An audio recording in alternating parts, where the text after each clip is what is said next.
What's the penalty for a false start in the NFL? Is it 5 yards lost? It's not lost of down, I don't think.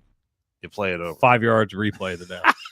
5 yards, replay the down. One more Out of Here podcast. Technical issues are squared away, so here we go. And I apologize, and I'll eat all of that. Starting on a little bit of a downer today. But when we were kids, and this is what the kids of today, maybe they still make this toy, but I don't know that they do. Or if they do, it's probably on a video game or some bullshit like that. But when I was a kid, Rock'em Sock'em Robots, yes, was absolutely one of the greatest toys it was ever. The man that invented and created Rock'em Sock'em Robots, Burt Meyer, has passed away. Oh, God love Burt. He was born in 1926 in Hinsdale, Illinois. Went to the Institute of Design at the Illinois Institute of Technology and joined the Navy. He was in the Navy from 1944 to 46. He went to work for Marvin Glass and Associates, and that was a toy design company. And Rock'em Sock'em Robots was his first major success. Came out in 1964. We used to do 1964. The little bit that I was in college, but I hung out with a bunch of people that stayed in college. We used to do drinking games of that. It was an amazing drinking game. Outstanding. Amazing drinking game. He also created Light Bright. Remember Light Bright? I actually think I think I still have my Light Bright. Do you really? Yes. I mean, that was high tech, man. When you were a kid, you put that piece of black paper in there and you poke one of those things through. Oh, it lights up. How cool is that? I think I still have mine, actually. He also designed the Mousetrap game. Oh, yeah. Remember that game? My mom. How cool is that? My mom was too poor to buy that game for me. I had to play my friends, and it was missing pieces, so it never worked. It never worked the way it should have. So, God rest his soul, Burt Myers, creator of the Rock'em Sock'em Robots. Hey, let's have a drink to Burt Myers. I'll toast to that, and we'll toast a little Trump whiskey right there. Oh, Trump whiskey. I know. We too bad we're not drinking bourbon right now like our buddy James McGee. Well, you can always take a nip off that if you want. Well, I mean, it's right out of the bottle. Yeah, right out of the bottle. That seems a little rude. No, it's not. Trump would like it that way. No, he wouldn't. I'm going to do it. If I drink it, I'm going to do it the right way. I'm doing it correctly. I'm going to put it in a highball glass, maybe a little bit of ice in there. That's it. So we are obviously, you see, we are missing one. He is heading to the airport to pick up his missus. I wasn't going to say anything about that. I was going to, because I was actually shocked that he still has a missus or ever had a missus. I thought he had a mister, but we've got a good stand-in who has a mister. I mean, actually, a very nice missus. Our friend James McGee. James in the house. What's up, guys? Did you have Rock'em Sock'em Robots when you were a kid? Oh man, did I? So we're probably around the same age. I'm gonna be 55. I don't know how old you are, but I'm gonna be 55 in a couple of weeks. Yeah, baby. He's 105. Yeah. Well, we definitely had that, and that is very sad. So my toast to the founder of that. We had some good times with Rock'em Sock'em Robot over here in Louisiana. Absolutely, great stuff. So Burt Myers, where you want to start? May rest in peace. Well, I know I talked about this on my show today, and by the way, I do want to give an accolade to you. I listened to a couple of your segments today, and having the mayoral candidate Corey Bowman, yeah, great guy. That segment, Corey obviously did not win the Cincinnati mayor race, but that was a very, very good segment. You asked a lot of great questions, and the way he answered them, I think, was absolutely fantastic. Well, Corey Bowman he's a straight up guy. He's a small business owner, pastor of a small church. When he ran for council, or not council, but ran for mayor, I thought he presented a lot of interesting and good ideas ideas that are very sound, things that to my way of thinking should happen in the city of Cincinnati. I think obviously cares about the city, and he only needed 57% more of the vote, and he would have won. He only needed that. So he got blown out. We haven't had a Republican mayor in this town since 1971, for God's sake. So it's kind of ridiculous. But to throw your hat in the ring and go through the abuse of doing it, I applaud him for it. That's why I called him the man in the arena. We need to get him on here. It was a huge uphill climb, but he he went for it anyway, and he kept pushing. There's no shame in defeat. He pushed to the end. Yeah, he did. Yeah, he did. Let me ask you something on that, Dan. So the dynamics, I don't know the dynamics of Cincinnati except it's Democrat and ultra liberal. And I think that him not winning is probably a testament to him that he's a good guy, because they don't seem to vote for good guys over there. But let me ask you this. Can a Republican win any of the city council seats? No. Okay. No, we have so 9. My point was going to be, if he could, why wouldn't he run for city council where he could actually make a difference and do something? You're not going to win for mayor. But I also don't believe in giving people like Astab a free ride either. No, we haven't had a Republican mayor since 1971. City council has been all Democrat for the last, I want to say, 3 or 4 election cycles. A couple cycles ago, there was one Republican, Liz Keating, who barely squeaked in. She ran again this year, finished 10th out of 9. So the top 9 vote getters get in. She was 10th. Another guy, Chris Smitherman, who's been a guest on this show. Yeah, good guy. Yes. Yeah, who's just fantastic. He finished 11th. I really thought Smitherman would get in because he's got great name recognition. But the thing is, and what the Democrats did when Bowman is the stepbrother of the vice president, J.D. Vance. Half brother, stepbrother, whatever. But he calls him his brother. There's a difference. Okay, I understand. But what they were doing, my brother's a half brother. They ran a step. Okay, my bad. It's family. My bad. Fucker. But the Democrats ran a campaign as well. This is Trump's way to get MAGA in Cincinnati. So it was a lot of scare tactics, as if somehow MAGA is bad for people. Yeah. And you've got a lot of hardcore liberal voters in the city of Cincinnati, and not just lower income voters. I mean, a lot of, and these are some of my family members. My family members, highly educated to the doctoral level, ultra liberal, live in downtown Cincinnati and vote Democrat right down the ticket.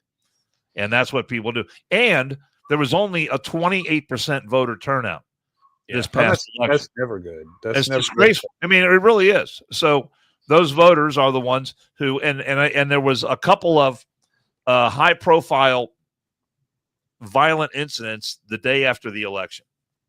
Multiple people getting shot, gunfire. Maybe remember the video from Short Bind? People are running for their lives down the street. Boom, boom, boom, boom, boom, boom. I mean, it just gunfire like that.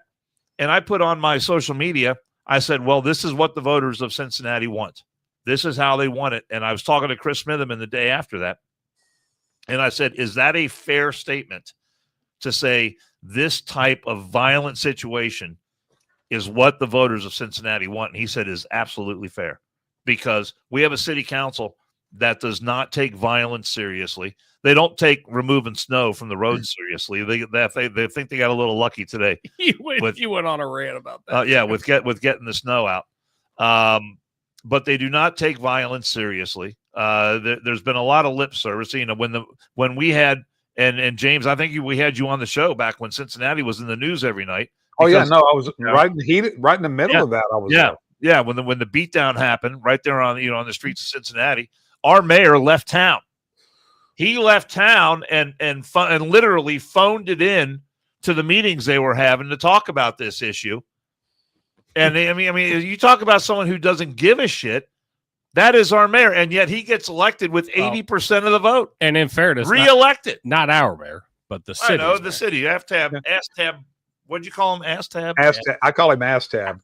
So, and this is a guy from Lake Charles, Louisiana, who's calling him Astab. And I feel like I'm part of y'all, and I've done some research on him, and he is a complete ass clown. So we'll call him Astab. He is, and now that he's term limited out, he's lame duck.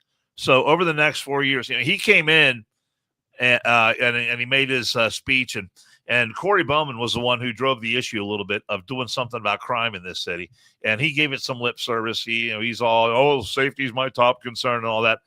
4 years is going to come and go. he's going to spend a bunch of money that it's going to go to NGOs and nonprofits, and maybe maybe if there's any Somalis living in Cincinnati, the money will go to them. And nonprofits are a huge problem. They're the biggest problem we have. One of the biggest problems in America. Yeah, there'll be all kinds of fraud, and he'll just go on to higher office. So there you go. Well, I'll tell you that it's sad. It's a sad situation because our time there, and we stayed downtown. Our time there, we thoroughly enjoyed the city. We went baseball game, went to the zoo. Y'all have the potential to have really neat. Bonded with Pappas too, man. It was big. Yeah, went breakfast with Pappas. What can you ask for anything better than that? Fucking food's involved. Pappas is in. He's happier than a pig in shit at that point. And then the next week, like 3 days after, Pappas, you won't get hit on nearly as hard. 3 days after we get back, there was a shooting right around the corner. Tom had sent it to me. It was right around the corner from where we were staying. There was a shooting at that square, and which is a sad thing. So, I mean, and having out-of-towners come in, for our wedding, which was awesome, and hanging out down at the Banks, which are where the stadium is, the Banks, that bar district, and nothing happened. I was petrified, to be honest with you, just in the fact that I had somebody that came out of town, spent their hard-earned money to come and enjoy our night with us. I'm like, God damn it, please don't let anything happen right now. It can happen tomorrow. It can happen the next day. I don't give a shit, but it's fucking embarrassing. Well, with Beth and I, at least you're dealing with two people that know shit can happen anywhere at any time. And, so we don't ever factor that in on where we go. If one of us gets killed somewhere, that's just life. That's just part of life. And we don't, we've seen all that. So we were really enjoyed it. And I just wish y'all had better leadership in that city, because y'all could have a really nice, small, big city. Well, that's the thing. We used to have great leadership in this city, and even when there were Democrats who were in charge of this city, we had Democrats who were, by today's standard, very right-wing Democrats, very, very conservative, fiscally conservative and socially conservative, and the police department in Cincinnati used to be considered the best. In the entire I totally agree. When they're revamped in the early in the 90s or in the 2000s, they're revamped, and they had a very good reputation, and that is kind of sad. Democrats, Dan, in my family, when I registered when I was 18 years old, the reason why I registered as a Republican was because my civics class, I took a survey, a test, and it said that I'm a Republican, so I registered Republican. My mom didn't speak to me for 2 fucking weeks. Wow. Because my dad, they were all union people. She took his fucking robots and look, my mom's an Italian woman, and they were, big in the unions. My grandpa was a union boss. It was that was a big deal. But now she's a Republican, because that's not the Democrat Party. And I wish that the black voter would understand that. This is not your grandpa's Democrat Party anymore. And, it's kind of like, Jason, the other night we were talking about it. When people, the liberals are supporting all these Muslim countries. Okay. They hate gay people, and women are third-class citizens. So how the fuck are you supporting this Islamic takeover? So that's what kind of gets me, is the same thing with the black voter. How are you supporting this Democrat Party when you don't stand for anything that they do? Yeah. And it's fair. And it leads us into like the main topic that I know you're fired up about. Oh, I'm fucking pissed. I'm fucking pissed, man. I'll tell you, I went to Dan. I was in Costa Rica last week, and Costa Rica, if you've never been, is just a wonderful place. The people are happy, and I was like, man, why are we so fucking miserable? These people have nothing, and they're happy. So I came back yesterday morning, did my first show, and I kind of had a Rodney King, why can't we all just get along moment, and did this show on, man, we just need to get together. Then last night I started looking into this, what our topic is today. And then I got fucking pissed. And Cincinnati, you can talk about Cincinnati you want, but you could be worse. You could be fucking Minneapolis. I'll take Cincinnati over Minneapolis. I'm going to play Oh, this video. fucking day. I'm going to play this video real quick, and then we'll get into it.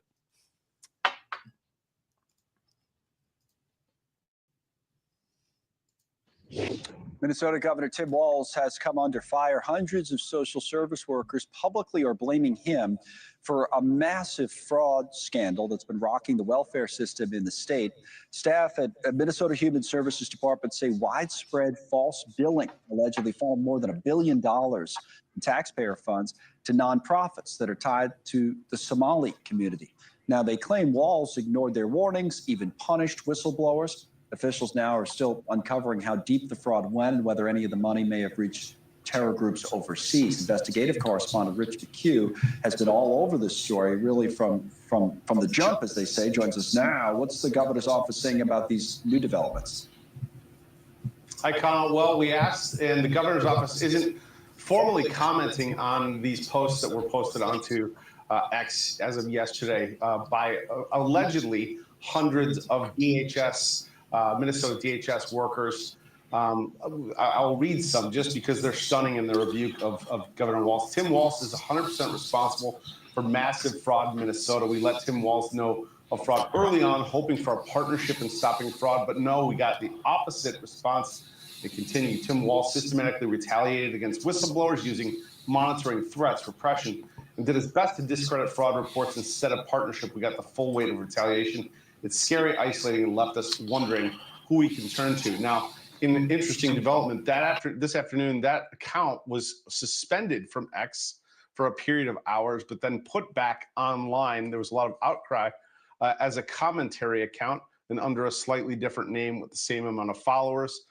We asked Department of Health Human Services, in Minnesota, to confirm if they are associated with this in any way, and they said they could not. What is not in question here, Connell, is the amount of fraud. We're talking $1 billion in fraud that we've reported on. Governor was asked about it yesterday on Meet the Press. Take a listen. Dozens of people of East African descent have been charged, convicted, and sentenced for stealing more than $1 billion in taxpayer money from government programs during COVID. As you know, Governor, that is more than Minnesota spends each year to run its Department of Corrections. So I want to give you a chance to respond to this. Do you take responsibility for failing to stop this fraud in your state?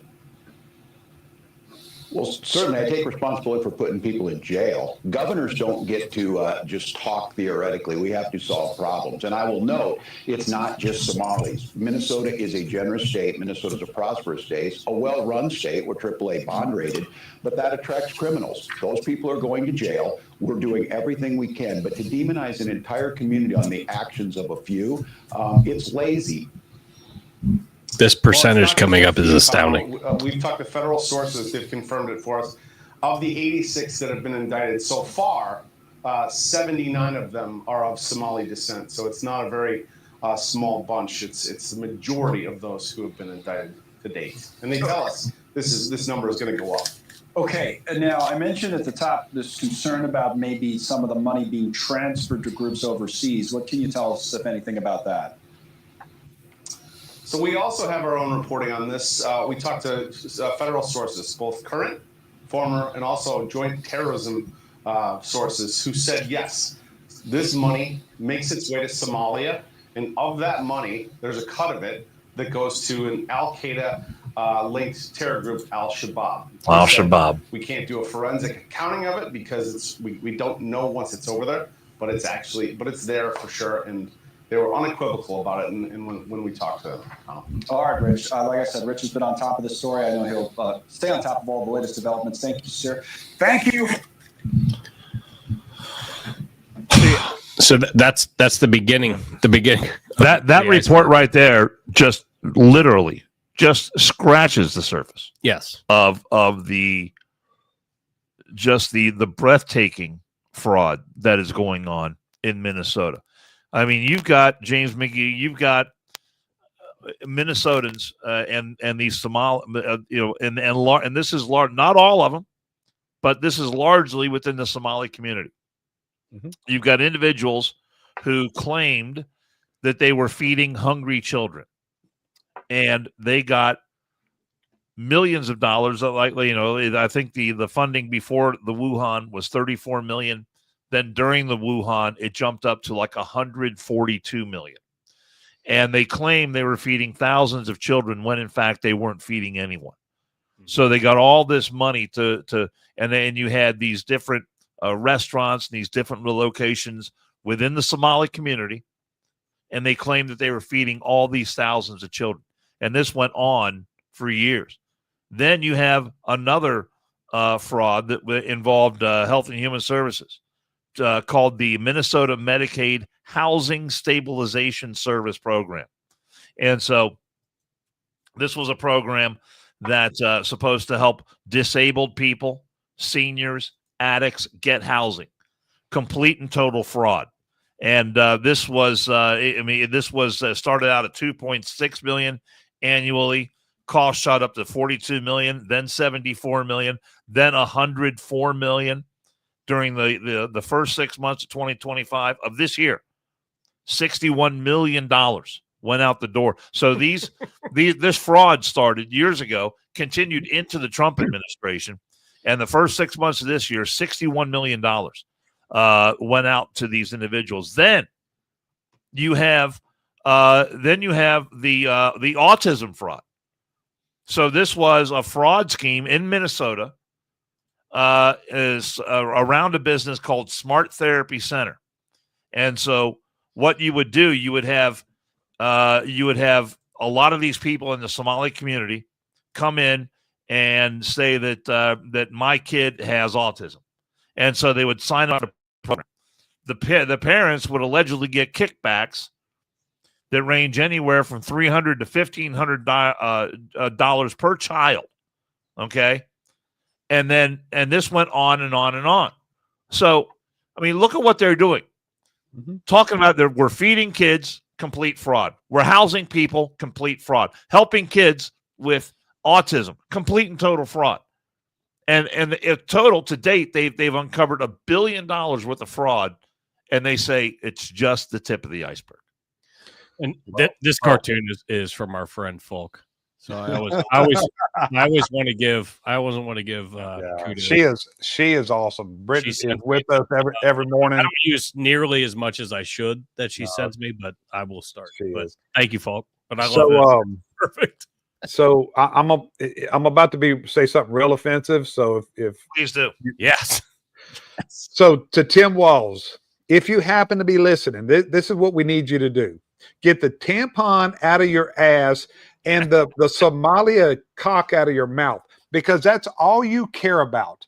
That's all you care about is offended Somalia people. When you have a group of people that's responsible for this, yes, you call them out. The main thing he wanted that did that interview for is to defend Somalians. I'm not saying they're all the Somalians are bad, but I can tell you, okay, we always say, there are some bad Americans out there, but I think 90% of Americans are good people, okay? There are some good Somalians out there, but the ones we have in the United States, it is showing to me, my opinion, and I have a right to my opinion, 90% of Somalians in the United States are pieces of shit. Yeah. And I think they should be shipped out of here if they're not naturalized. And I think naturalized gives you some rights, and I think we case by case basis, and like Ilhan Omar, she needs to be denaturalized because she was fraud. How about if you do it the right way, then you don't have a problem. That's right. But all this, the temporary protected status, all that needs to be wiped out. And if you're Somalian and you're not a naturalized citizen, you're here and not a citizen, you need to be shipped back, and we got to start over. The only way to fix immigration is to fucking start over. And you start with these Somalians who are when a group of people have stolen $1 billion from your country, all of them have to go. You know what? The good are going to have to be punished for the bad. That's life. That's how, look, when we were in school, how many times somebody's cutting up in the back and the whole class gets punished? That's how it is. Well, you talked about Ilhan Omar, and Trump put out a characterization of Ilhan Omar over the weekend. And here's what Trump wrote about Ilhan Omar. The worst congresswoman in our country, Ilhan Omar, always wrapped in her swaddling hijab, who probably came into the USA illegally, in that you are not allowed to marry your brother, does nothing but hatefully complain about our country, its constitution, and how badly she is treated, when her place of origin is a decadent, backward, and crime-ridden nation, which is essentially not even a country for lack of government, military, police, schools, etc. So this is what Trump said about Ilhan Omar, and she's out there talking about how Somalis are the fabric of the nation, and they're really concerned about American. And I'm saying bullshit to all that. I mean, are the people in Somalia ripping off their own government the same way the people of Somalia here are ripping off our government? Absolutely. Well, And it's not just they don't have a money government, that really. came from Minnesota. They would be This is getting all of our taxpayer dollars. they would be getting their hands cut off if they were. When you say the government, I don't know if you're talking about the Al-Shabaab or the actual government, but no, they're not. They're not doing anything. They're not stealing from Al-Shabaab. I can guarantee you that. Fuck no. Oh, they're funneling him our money. They would all have fucking nubs. Yeah. They would all have nubs because guess what? They cut their fucking hands off. You think Al-Shabaab is very lenient when it comes to people stealing from them? Look at. Can I remind everybody about the movie Black Hawk Down and what they did to our fucking soldiers? Thank you, Jason. Thank you. Exactly. I haven't said it out loud yet, but I plan on saying that on my show this week. I'll fucking say it. Yeah, no, I want to say it. What the fuck? Look what they did. Look what this country did to us. And we bring them all over here in the 90s under Clinton because. Meanwhile, we are still dropping off food. We Yeah. were dropping off food, but yet they still mutilated soldiers. It wasn't just, it was they're savages. And yes, Cincy, 90%, in my opinion, I have a right to my opinion. And what I have seen, what I have witnessed, the exposure that I've had, there might be 10% that are worth the skin they're wrapped in. The other 90%, they can go fuck themselves. Look what they did, Black Hawk Down. This was people on the, you had little kids. You had kids out there shooting at our soldiers. Did we forget about that? Just like we forgot about 9/11, did we forget about Black Hawk Down? Yeah, you're absolutely fucking correct. And again, opinions are opinions, and I love when the chats get going. Just understand it. Everybody's got their opinion, and I think this is all fucking horse shit. But let's not forget. I mean, there have already been, I think, like 56 convictions in all. So I mean, these cases have been going on for years. So there's already been 56 convictions. I think out of those numbers, I think the number is 46 who are Somalian. No. He just said it. There's fucking 89. Okay, I'd have to go back and listen. But okay, but it's the thing is, there were like 6 people. Yeah, this is not Somali. just allegedly. I mean, these cases have been going on for years, and people have already been convicted in this. What's the saying? If it looks like a duck, quacks like a duck, it's a goose. Apparently, I didn't send you this picture, but I got a picture of Tim Walz with someone named Ayan Abukar, who received the Minnesota 2021 Outstanding Refugee Entrepreneurship Award. Later, this woman was convicted in the $250 million Feeding Our Future case. Yeah. Amazing. So her entrepreneurial spirit was ripping off the U.S. government. So yeah, let's go to this next video. Well, and let's set this up because over the weekend, you set it up. You sent it to me. Donald Trump put out a statement about Tim Walz that people are really wringing their hands about right now because he referred to Tim Walz, and I think the phrase he used, who was obviously retarded. Mm-hmm. And so, retarded is one of those words that you're not supposed to say anymore because it's a bad word. People get offended. It's like fag. You can't say fag. You can't say that. We used to have levies that would when I was younger. We used to have, you vote every 2 years or 4 years, and hey, there's a levy for the mental retardation this and mental retardation that, buses and all the other stuff. We used to say that word all the time, but now it's I guess it's got some stigma or something attached to it. You can't say it anymore. But heaven forbid, Trump used the word retarded, and Tim Walz was responding to that on one of the weekend shows this weekend. And whoever put this clip together, I want to give them credit because they reminded us that Tim Walz really is as pure as the wind-driven snow. He is retarded. Here we go. But look, this is what Donald Trump has done.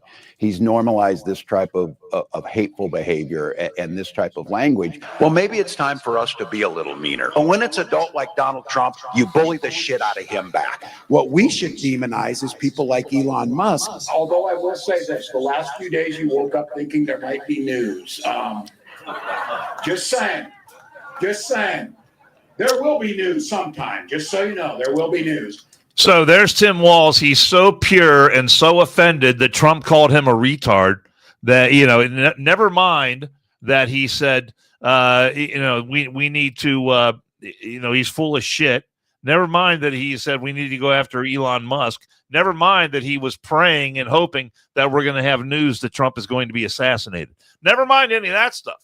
You're going to call me a retard. Hey, I'm good, man. What drives you nuts is the way he's like, just saying. I mean, the way he says it, I want to. Okay, so Jason, that's proven Donald Trump's point. Now, me and you and Candace talked about this other Sunday night on my show, and I did say that I didn't like the fact that Donald Trump said retarded.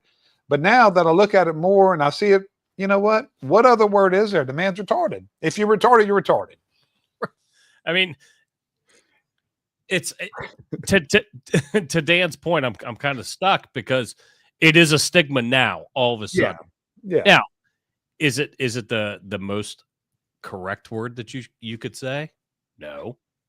Well, is it Donald Trump? I'm a Donald Trump supporter, but he says a lot of dumb shit, right? But that's kind of why I like him, because when he says dumb shit, something comes around behind it where he's actually doing something.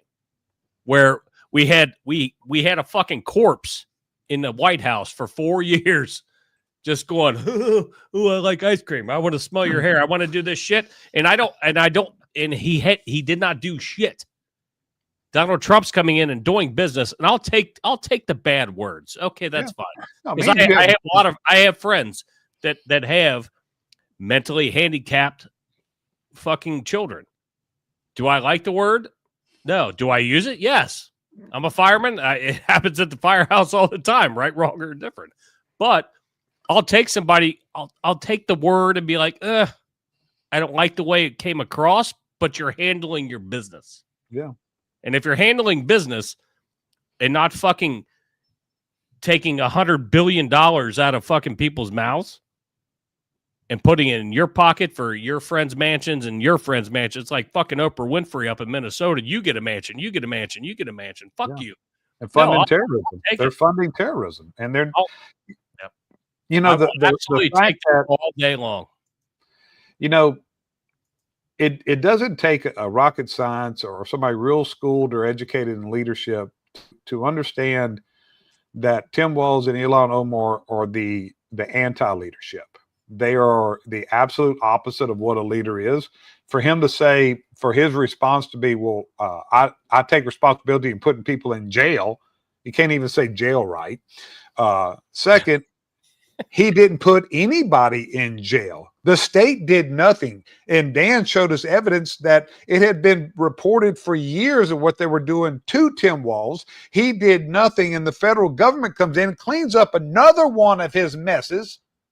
Just like with George Floyd, the federal government comes in and cleans another one of his messes up. And he gets up there, and what does he do?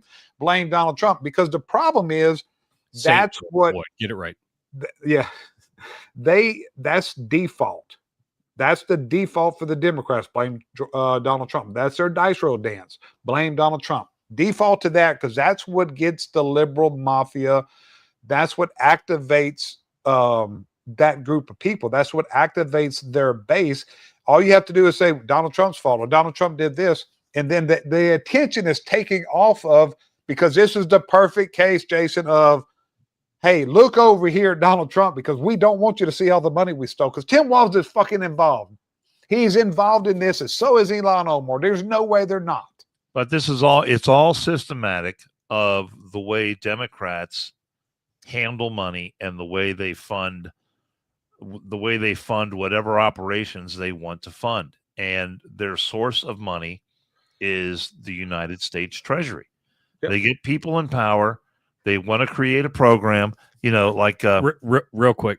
Just one of the comments. So our buddy Will Cray, who we met down in Clayton, who lives in Minnesota. Yep.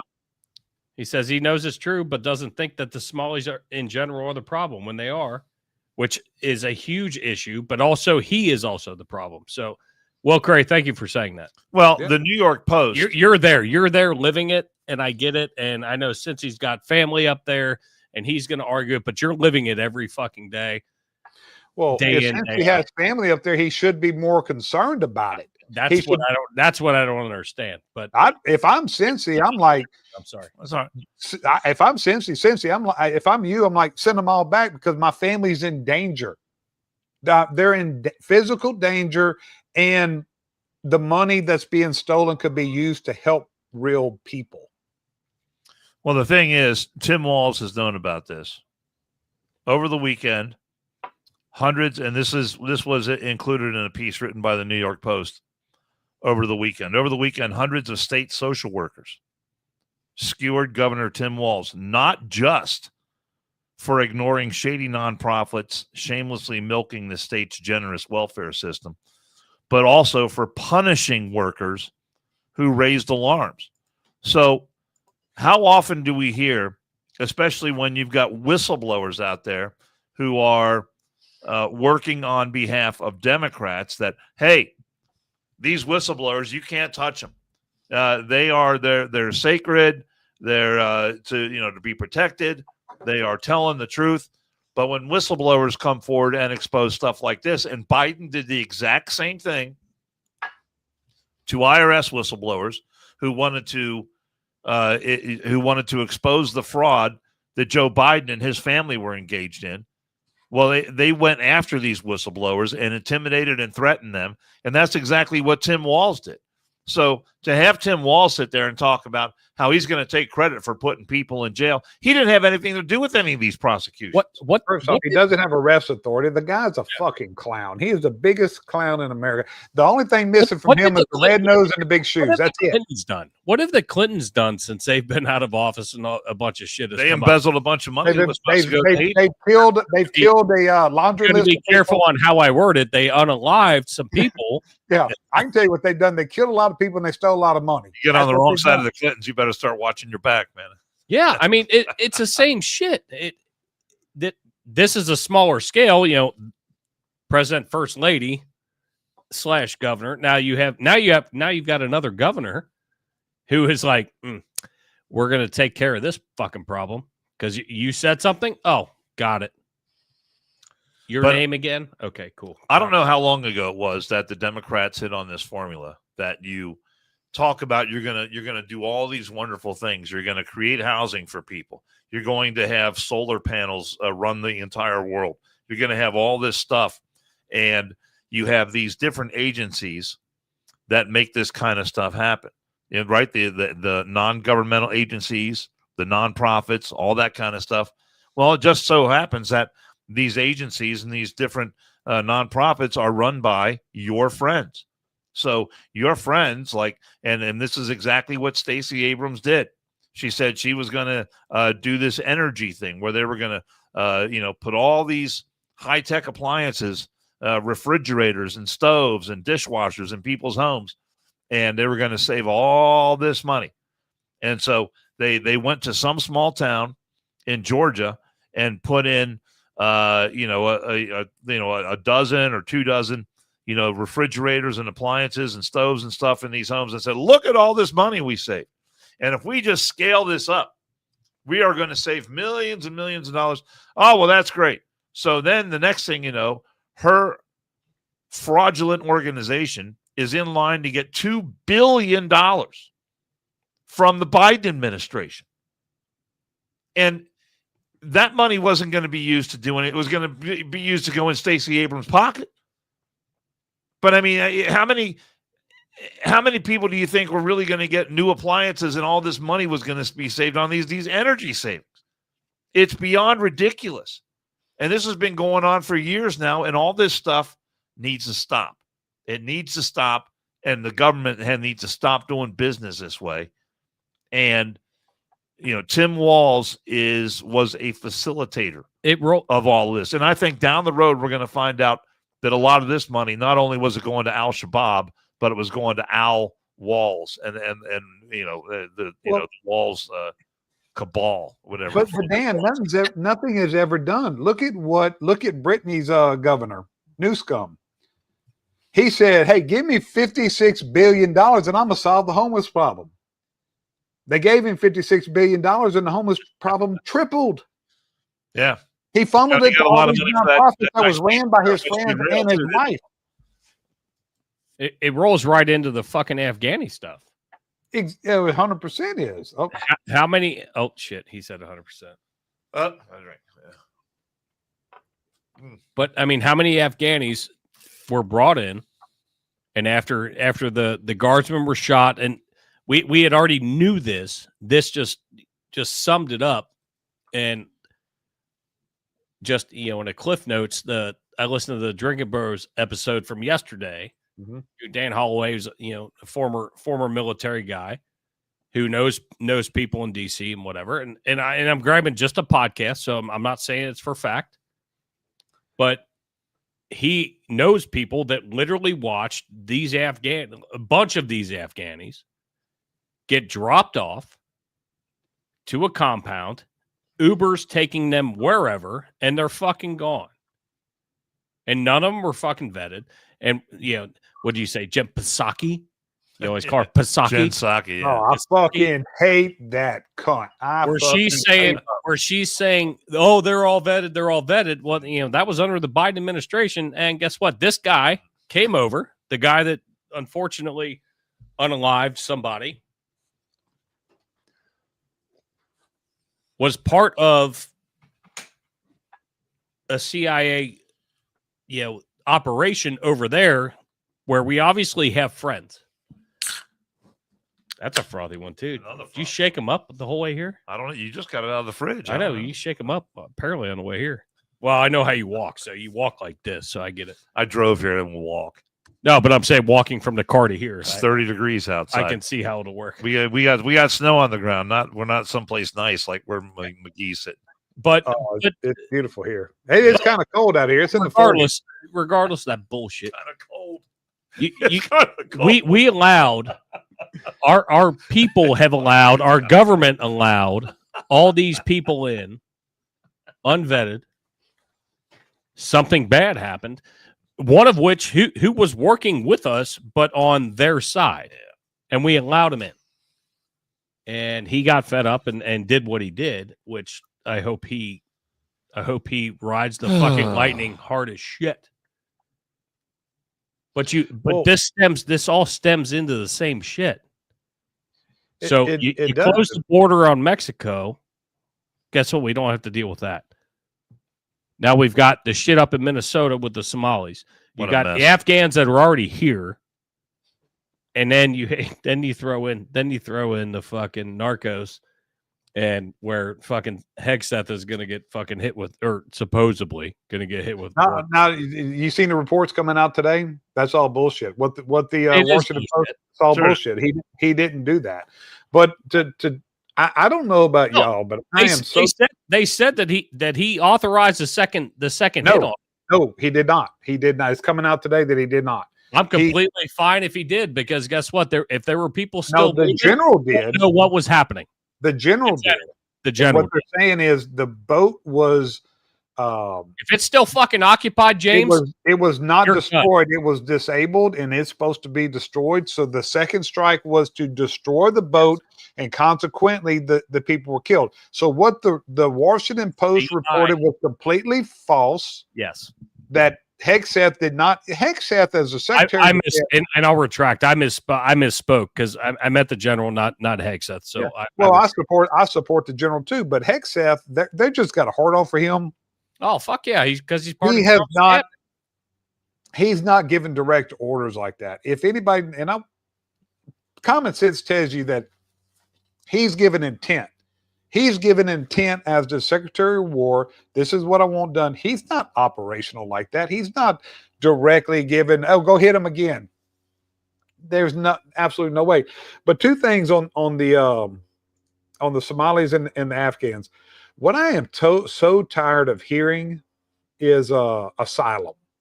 I'm so tired, and y'all know I have a very right-wing stance on immigration.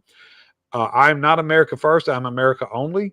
I am sick of asylum. When we have homeless people in this country, we have people who are, like Brittany said on my show this morning, you know, what about the asylum for all the women who are getting raped in some of these war-torn cities like Chicago? Where's their asylum? So until we start giving asylum and take care of our people, I don't want to hear asylum to other countries. And the other thing, and I'm definitely got to give a disclaimer, I'm not taking up for the man that shot these two National Guardsmen. But think about this. We're bringing them in by the thousands, and what are we doing with them?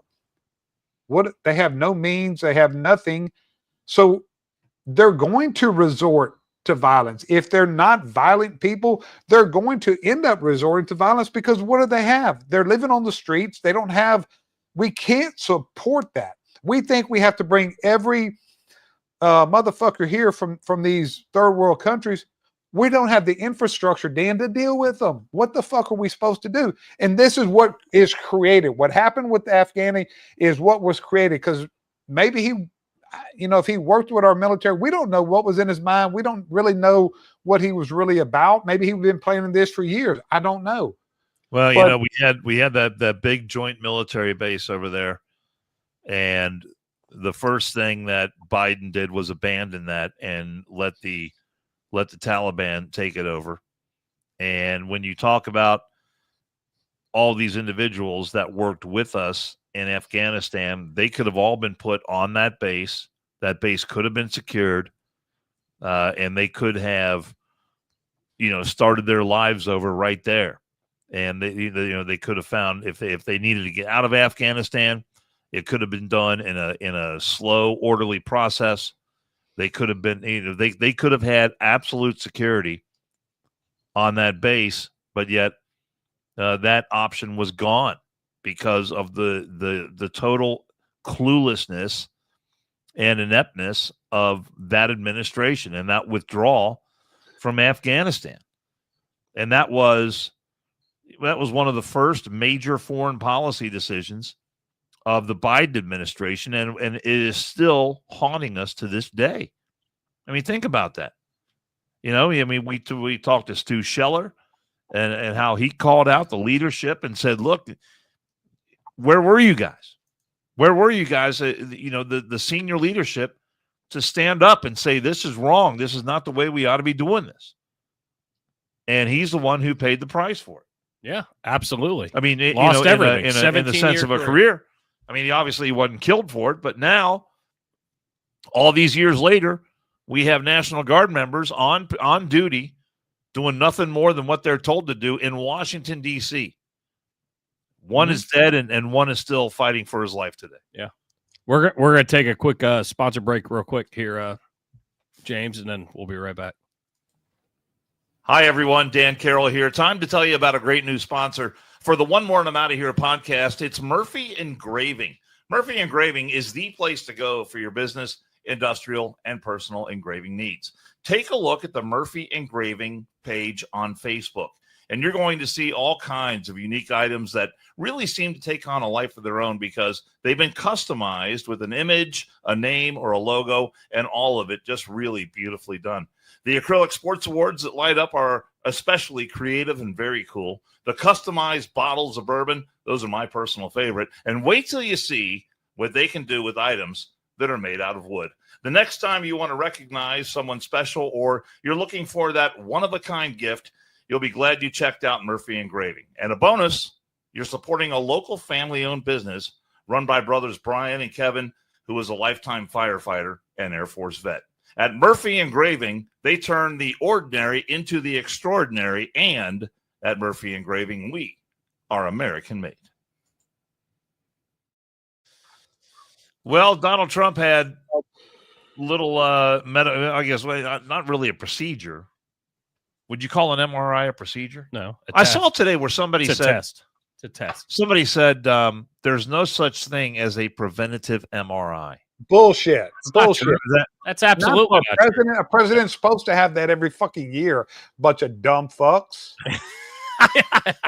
Look, I'm not up on the medical stuff like you guys are. I'm not talking about Dan. I'm not talking about you. I'm talking about all the dumb fucks like Tim Walz that gets up there because he's trying to divert from the crimes he committed.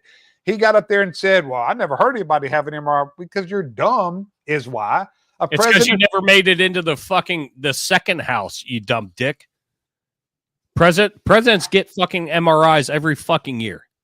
So right now, the left is out there with the narrative, trying to spin this narrative that Donald Trump is tired.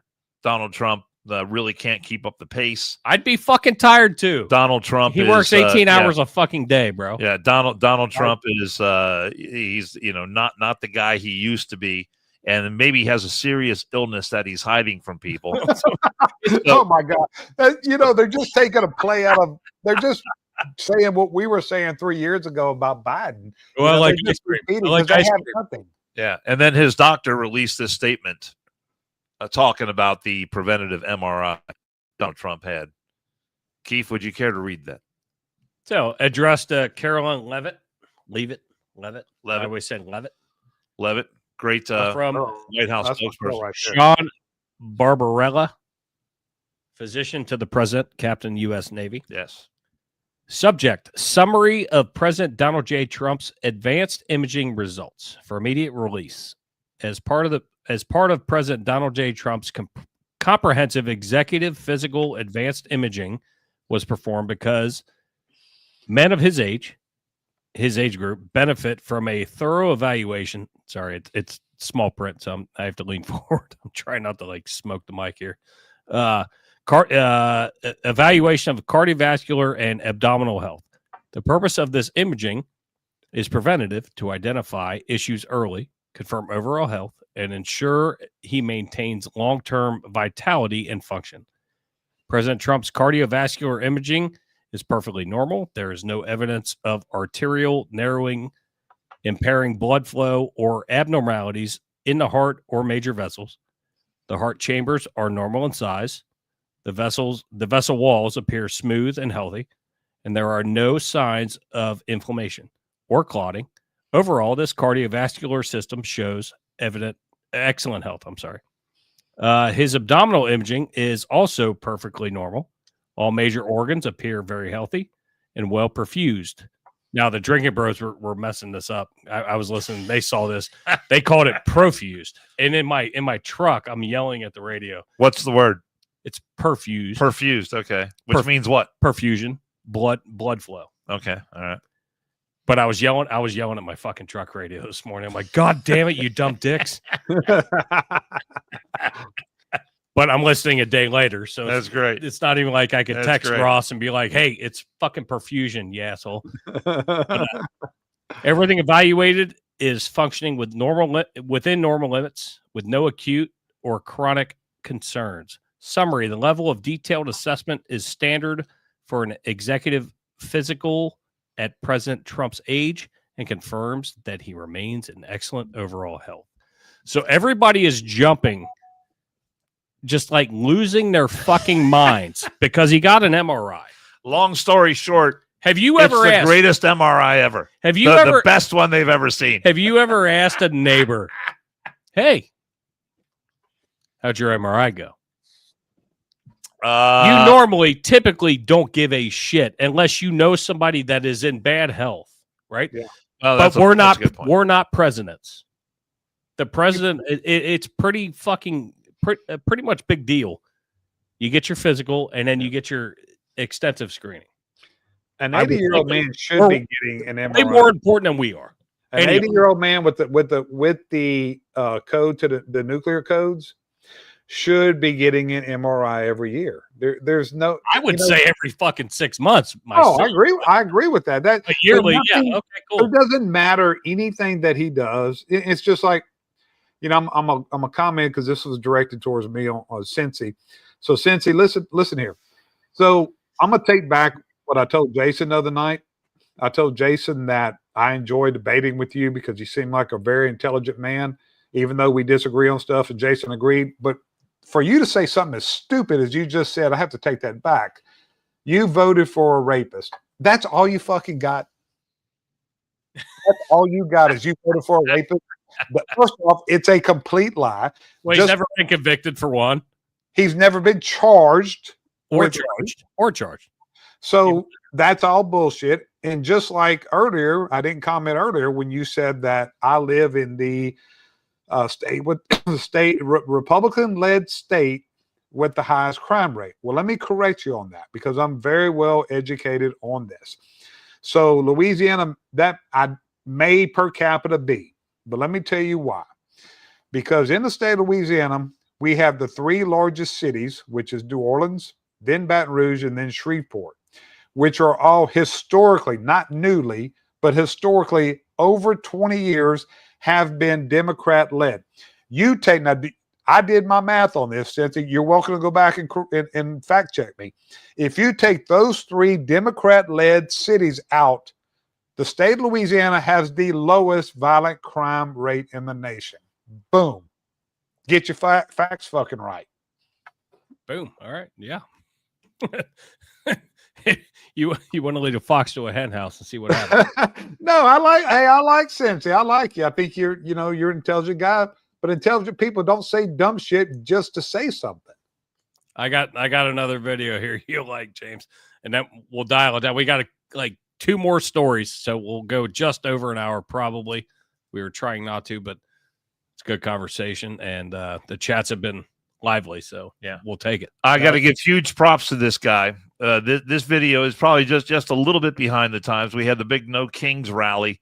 What was that, about maybe a month or so ago? And you had a bunch of numbnuts out there who were demonstrating and protesting against Trump. And one of my favorite parts was people who were asked what they were protesting against, and they couldn't even articulate no idea a single thing. By and large, not a single thing. And I also love the fact that Trump jumped on it, and he was like, "Yeah, you're right. Yeah, I'm not your king, but I'm still your president." So this guy takes all the issues, not all of them, but a good portion of the issues that the No Kings people were complaining about, and shows what really is behind a lot of these issues. Here we go. No kings. Imagine a president who used ICE to round up and deport over 2 million illegal migrants. The system just isn't working, and we need to change it. What did he give us? 1 million people have been deported. The Obama administration has deported 2.5 million undocumented immigrants from the United States over 2 terms. That's the highest number for any president ever. That's all of the presidents of the 20th century combined. No kings. Imagine a president who used his power to meddle in elections. This is the definition of election meddling, and it's the definition of election meddling by the FBI on behalf of Democrats. No kings. Imagine a president who would use his power to threaten free speech. They pushed us super hard to take down things that were true. Who is they? Who's telling you to take down things about vaccine side effects? It was people in the Biden administration. No kings. Imagine a president who would threaten press freedoms. Court documents released this week show the Obama administration secretly monitored a Washington journalist. For the first time ever, a presidential administration is treating news reporting like a crime. The level of government surveillance over a reporter was unprecedented. Bipartisan outrage over what some are calling Obama's war on journalism. No kings. Imagine a president who would use his power to threaten his political opponents. Congress has obtained evidence that shows that the Biden White House was directly involved in trying to help start Jack Smith's investigation on the January 6th probe against President Trump. Specifically, that the White House counsel's office secretly obtained President Trump's and Vice President Mike Pence's former phones and giving them to the prosecutors, basically sicking the Justice Department on his future competitor, his future rival in the 2024 election. No kings. Imagine a president who would weaponize the government and the legal system against his political opponent. The Obama administration had weaponized government 10 times what Democrats are falsely accusing the Trump administration of doing. No kings. Or some kings are better than others, I guess. So isn't that telling? I don't know what that guy's name is, but I give him huge props for putting that together. And the video is, those are all video from newscasts and different things that show that it was the Obama administration that was behind a lot of this stuff, and they're casting this on to the Trump administration, and of course the Biden administration was there too. Which the Biden administration was the Obama administration, just 2.0. No kings. I love that. So James, I'm not going to ask. James, did you enjoy that video? Oh, I think he might. He's freeze up. He might be frozen. He might be frozen. Oh, he's frozen up. But it's too bad. The weather looks so nice there. I know. All right, James. See you, buddy. He'll be back maybe for a second. All right. So Dan, let me ask you. You and I live in the same neighborhood. Yes, we do. We like to go out and splurge in the economy, as we'll say. We like to go do some things. Yes, we do. What could you do with $100 million? Well, gosh, I mean, that's a whole nother show. We're getting close to the end now, but I could do a lot of things with $100 million. You are a new grandpa, even after taxes. You are a new grandpa. That's fact. Which is amazing. That is a fact. So, spoil a baby. Yeah, spoil a baby. The deck on the back of my house needs some work. So maybe some siding, maybe some gutters. Even if you wanted to buy a new house, you could do that, right? Might be able to fit that in. You could fit that. $100 million doesn't go as far as it used to. James, you're coming in. You're coming back. I'm back. I don't know what happened, but I'm back. But this. Did you enjoy that No Kings video? I did. I absolutely enjoyed it, and it's the truth. It's. But you won't ever get people. Wake up, people. You won't ever get people, liberals, to see that. So we moved on. We moved on from there, and I was asking Dan, and I'm not going to ask like what your net worth is or what you make a year, but $100 million you could do a lot of things with for your family, for yourself. Correct? Oh yeah, I'm obviously. Yeah, that's a lot. That's a lot of money. That's so you're saying you're a little shy of $100 million. Yeah, I'm not broke, but I'm definitely not in that range. I'm not a millionaire for sure. I do okay for the cost of living in Southwest Louisiana. Beautiful. This fucking video Dan sent me was the most preposterous thing I've ever fucking heard in my entire life, and that's why I was asking. Because I already had I had numbers in my head. I'm like, no, I could definitely stretch this for a long time. This is Odell Beckham Jr. Odell Beckham Jr. He's a pretty famous guy, isn't he? Yeah. Oh yeah. I mean, he went to LSU. Big time football player. He was LSU guy. In the league 10 years. All right. He tells you all about it. He gives you his accolades and then his sob story. All right. He's not a good guy. I'll tell you all that. He's not a good guy. If I didn't have $1 in my account right here today as we speak, I'm going to be straight for the rest of my life. No question, right? I don't think everybody is in that. And when you've sacrificed your whole life to get here, and you're like, yeah, I played 10 years in the league. And I always explain this to people, like, bro, you give somebody a 5-year, $100 million contract, right? What is it really? It's 5 years for 60. You're getting taxed. Do the math. That's 12 a year. That you have to spend, use, save, 12 million a year, invest, flaunt, like whatever. Just being real. I'm gonna buy a car. I'm gonna do. Everything costs money. So if you spending $4 million a year, that's really $40 million over 5 years, 8 a year. And now you start breaking down the numbers. It's like that's a 5-year span of where you're getting $8 million. Can you make that last forever? I'm throwing right now. It's rough out there. That's called responsibility. You have 5 years to get, and I'll give him I don't know what the tax rate is. The $60 million I think is fair. I will give him that. I mean, he's going to lose $40 million. Tax, 40% tax is fair. The 50% of that is lopped off the top. Right. When you consider federal, state, local taxes. So I'll give him that. Almost half of that is gone from the get-go. If you can't figure out to make your family right with, let's just say round number, $50 million. $50 million. Mm-hmm. And you don't have to make your great grandkids good. It should push. I mean, the way I would work, it would. That would be generational wealth for most of us. Yes. And he's saying it's impossible to get generational wealth with a $100 million contract over 5 years. You're giving 5 years. Now, granted, your body is getting beat the fuck up and you're doing hard work. I get it. And I will give you that. A, you have to show up to practice. B, you have to not be in jail and actually show up and do your fucking job. 17 weeks out of the year, plus your extra couple weeks for during the summer for OTAs and everything else. But the fact that he said, like, I can't make $100 million as generational wealth. Fuck you, dude. Fuck you, and fuck all of the professional athletes. And we've had professional athletes on this podcast.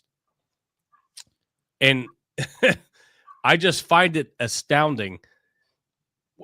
And what do you say, flaunt? Like, I got my money to flaunt. You got to have money to flaunt. So I guess what you got to have a grill. You got to have no, you don't. You don't have to. Was that a picture of him like sitting like on the front of a Pantera or something like that? Something like that. Some car that costs $250,000. A car that you and I will never even sniff. Car that costs more than my house. We would never even sniff that car. But these fucking idiots. And Dan sent me that, and I started laughing when I watched it because I was like, but I have said for a long time now that professional athletes do not live in the same world that the rest of us live in. No, they absolutely don't. They absolutely don't. And they inherit. They live in a different space. And God bless them. I mean, if it was me, I'd be grabbing for all the money I could possibly grab. So the only thing I think that I would be able to maintain some sense of reality. So I think that NIL is ruining college sports, but I will say that one good thing about it, it's given the really good players that are probably going to the NFL, they're getting a couple $1 million before they even go. So they're getting a taste of it. So they probably can make their mistakes and blow their couple million while they're in college. Then maybe I'm anti-NIL, but I think this could be a benefit. By the time they get to the NFL and they sign a big contract, they've already went through a couple million. Like, man, I ain't doing that again. So I think there may be some benefit to the NIL. Other than that, I think NIL has ruined college sports. Yeah. Well, yeah. I mean, I think you got a good point there. I think the NIL came in. It wasn't regulated really in any serious way, and it's. I've had a lot of people who are involved in college sports just tell me they just refer to it as the wild west right now. It is. It 100% is. Yeah. So does Lane Kiffin come down there and just start writing checks to buff up LSU, or how does that? I'm not a Lane Kiffin guy. I think he's he's your guy. He's our guy now, but I just I don't have respect for a man that did that to his players. Yeah, that was kind of dirty. He fucked him. He straight up. No, it wasn't dirty. They had a chance, dude. They have a chance to win a national championship, and you leave these boys taking coaches and potentially players. He took coaches with him. He took the whole offensive staff, Dan. He took every fucking offensive staff. And some players are allowed to go with him because they signed. So they're not going to play. They're not going to play in the games. Oh, for God's sake! I don't know. I have not seen any players that are leaving yet. Exactly, confident, but I can't prove it here right now. I'll look at it tonight, but I think they're allowed to go. All right. I think they're going, but I think the players are going to play. But he told the coaches, if y'all didn't see this, I'm sure he did. He told the coaches, if you're not on the plane Sunday to go to this press conference, you don't have a spot with me. So they left their fucking team, dude. They have a chance. To me, if you get in that top 12, everybody has a chance. Sure. An SEC team definitely has a chance. So you're going to maybe go win a national championship at LSU when you could win one this year with the players that you brought in. He was a 5-year coach, all right? So all of these are his players. So he recruited these guys. He should have a bond with them. That just shows, man, that's why people don't really care about sports anymore because of that. and the betting problems. Let's be honest. Let's be honest. Ole Miss wasn't going to win. The Buckeyes got it. All right. You got a chance. You have a chance. How do you bail on that though? I think A&M's got a chance. He is no better than fucking Brian Kelly. Brian Kelly's a big fucking bitch. Trust me, I'm not a Brian Kelly fan. Brian Kelly's a bitch. He was a bitch at UC. He was a bitch at Notre Dame, and he was a bitch at LSU. Yeah. Well, let me tell you, I got a $53 million to the good, which, as we know, doesn't really go as far as. Yeah. Tell you what kind of guy. Let me tell you what kind of guy. I can't make that last. Hey man, you got to flaunt a little bit. Let me tell you what kind of guy Brian Kelly is.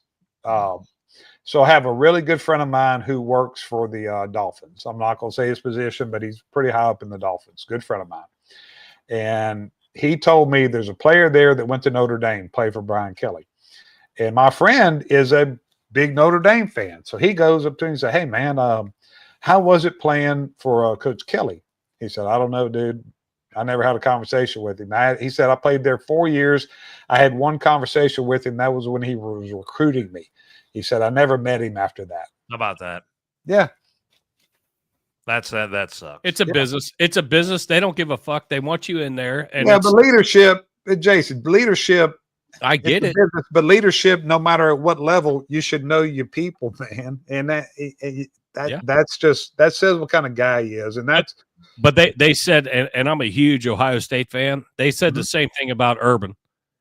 Urban would come recruit you. I heard that too. I heard that from a coach. And then beat your ass. Like he never fucking met you. Make you run in the fucking cold in the rain. I wouldn't even know your name. And make you quit. Or try to make you quit. Well, that's what, because he didn't give a shit. The thought around here is that Ohio State is so big and has so much money, they can recruit players away from other teams because they don't want to play against them. And then once they get into the Ohio State system, the system, even though they're never going to see playing time, they just chew you up and spit you out. Yeah. I read something. I know a lot of athletes that kind of went through that. And especially in the SEC. I mean, the Big Ten is big, but the SEC especially, they chew you up and spit you out. But so not a sports show, but it's funny. Like, it's how this Lane Kiffin shit went down. I don't know if you saw the video of all the people at Ole Miss at the airport, him getting on throwing middle fingers like, fuck you, get the fuck out. He's getting on the Gulf Stream. Yeah. See you later. See ya. I'm going to be going for Florida because I like John Summerall. He head coach of Tulane. I'm going to be rooting for him. That's a big fucking move.